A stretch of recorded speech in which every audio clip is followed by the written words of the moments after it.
হাসপাতালের সামনে রিকশা দাঁড় করিয়ে বসেছিলেন গোপাল। চোখ দুটো তার লাল, সারা রাত ঘুম হয়নি।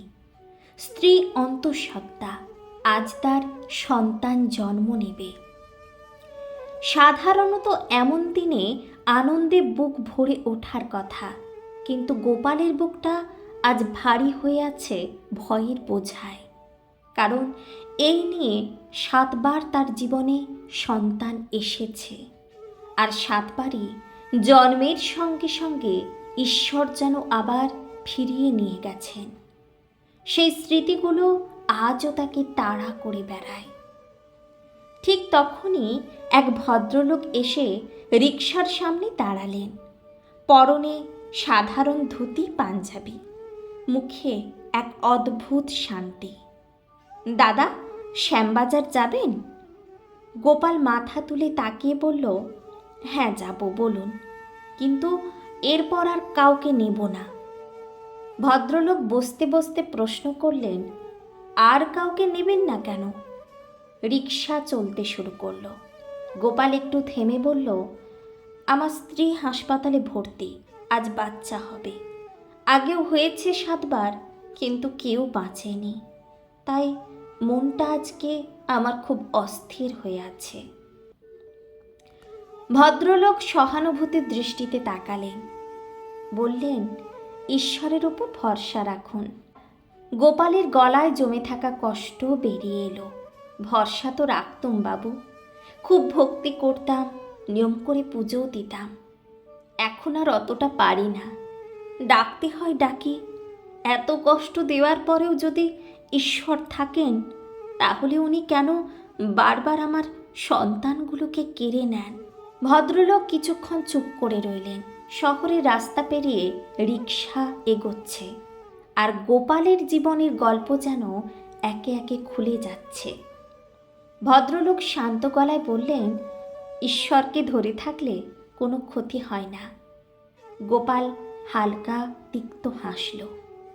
আমি তো ধরেই ছিলাম, কিন্তু আমার তো অনেক বড় ক্ষতি হয়ে গেছে। আর কোনো কথা হলো না। গন্তব্যে এসে রিকশা থামল। ভদ্রলোক ভাড়া মিটিয়ে নামতে গিয়ে হঠাৎ জিজ্ঞেস করলেন, আচ্ছা দাদা, আপনি পড়াশোনা জানেন তো? গোপাল অবাক হয়ে বলল, হ্যাঁ জানি। ভদ্রলোক ব্যাগ খুলে একটি বই বের করলেন, শ্রীমদ্ ভগবত গীতা। বইটি গোপালের হাতে দিয়ে বললেন, এই বইটা পড়বেন, আপনার সব প্রশ্নের উত্তর এখানেই আছে। কিছু বলার আগেই ভদ্রলোক চলে গেলেন। গোপাল কিছুক্ষণ বইটির দিকে তাকিয়ে রইল। বুকের ভেতরে অদ্ভুত এক শান্তি অনুভব করল, যা অনেক দিন সে অনুভব করেনি। রিকশা ঘুরিয়ে সে ছুটে গেল হাসপাতালে। বুক ধক ধক করছে তার। ভেতরে ঢুকতেই নার্স হাসি মুখে বলল, অভিনন্দন, আপনার একটি কন্যা সন্তান হয়েছে। মা ও মেয়ে দুজনেই সুস্থ আছে। গোপালের চোখ দিয়ে অনবরত জল পড়তে লাগলো। এতদিনের জমে থাকা ভয়, কষ্ট, অবিশ্বাস সব যেন সেই চোখের জলে ধুয়ে গেল। সে স্ত্রীর পাশে গিয়ে কন্যা সন্তানকে কোলে নিল। ছোট্ট মুখটার দিকে তাকিয়ে তার মনে হলো, আজ ঈশ্বর সত্যিই তাকে ফিরিয়ে দিয়েছেন জীবনের মানে। হাসপাতালের করিডরে বসে গোপাল গীতা হাতে নিল।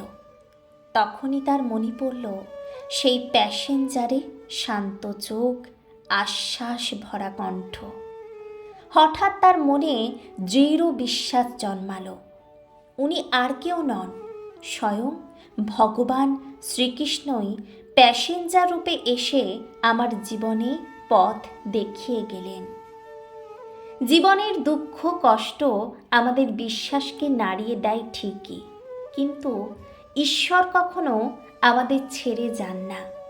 কখনো তিনি বই হয়ে, কখনো মানুষ রূপে এসে আমাদের ঠিক পথের দিশা দেখান। বিশ্বাস হারালেও আশা ছাড়বেন না, কারণ উত্তর ঠিক সময়ে আসে।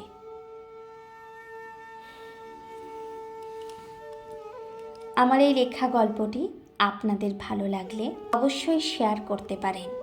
কেমন লাগলো কমেন্টে জানাবেন। আর কখনো বিশ্বাস হারালেও আশা ছাড়বেন না। ধন্যবাদ।